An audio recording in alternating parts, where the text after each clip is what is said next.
The Netflix KDrama series made me laugh, made me cry, made me wonder. But as an entrepreneur and a startup founder, I really got a lot from that series. And I'd like to share with you some key learnings, especially for the aspiring startup founders out there. I think there's a lot that you can take and benchmark for your startup.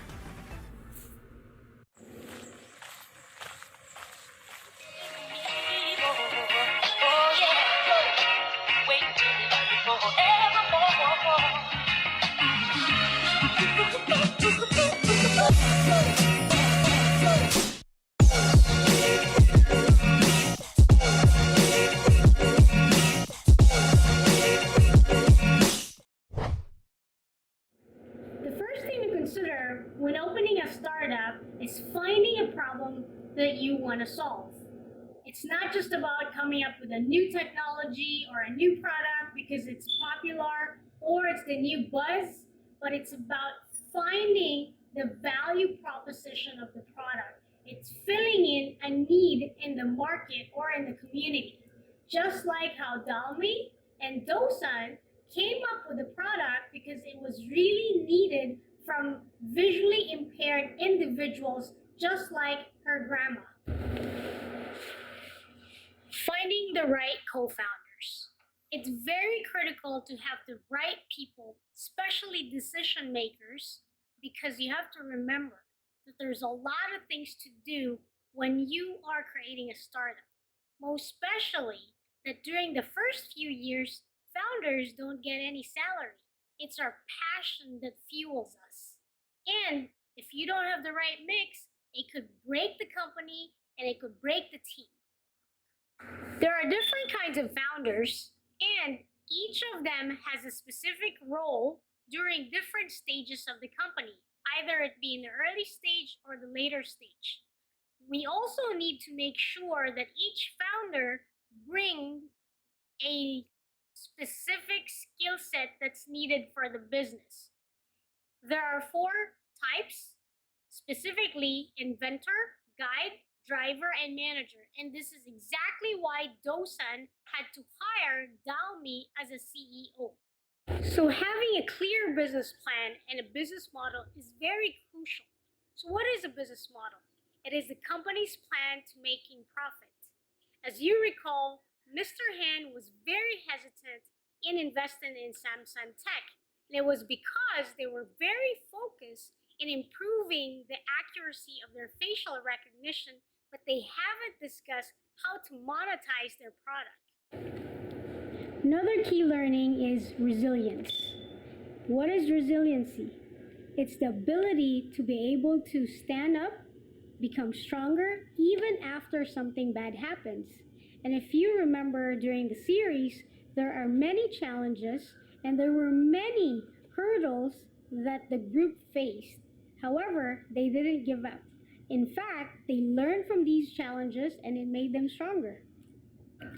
Let's not forget, another lesson that we got is to never stop learning. If you've observed during the series, there are lots of moments where they had to really learn either from their mistakes or there were several resources that they use so that they can continue to improve their technology and for their own self-development. This is really key in a startup environment.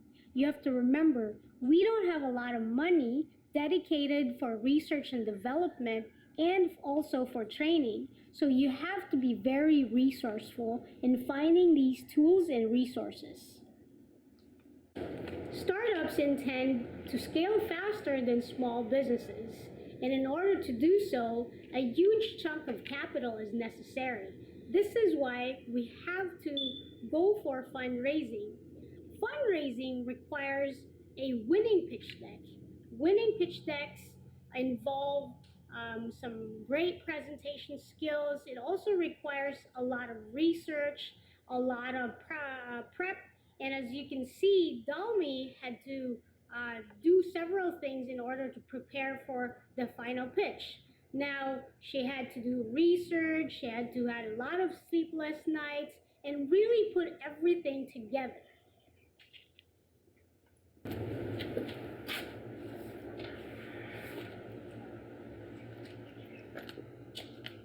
Networking and having a mentor is a must. You can't be shy. You have to open yourself up to other founders, to other startups, and you have to be willing to introduce yourselves to other people, because these people might lead you to investors or potential co-founders. The other thing, for your mentor, you've got to have the right mentor. It has to be somebody that's able to nurture you, but at the same time, willing to give you honest feedback. All right, we've come to my final key learning. Being a genius and having great technology is really not enough. Chemistry among founders alone is not the silver bullet. Running a startup is really hard. It's not easy. There's a lot of sleepless nights. There's a lot of questions and doubting yourself.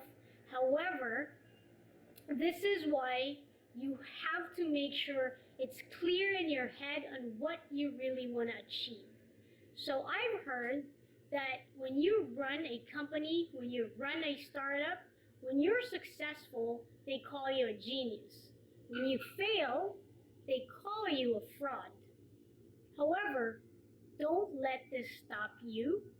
Don't let this deter you from coming up with new solutions with the use of innovation and technology to solve community problems. I hope you enjoyed the key learnings from the series. And again,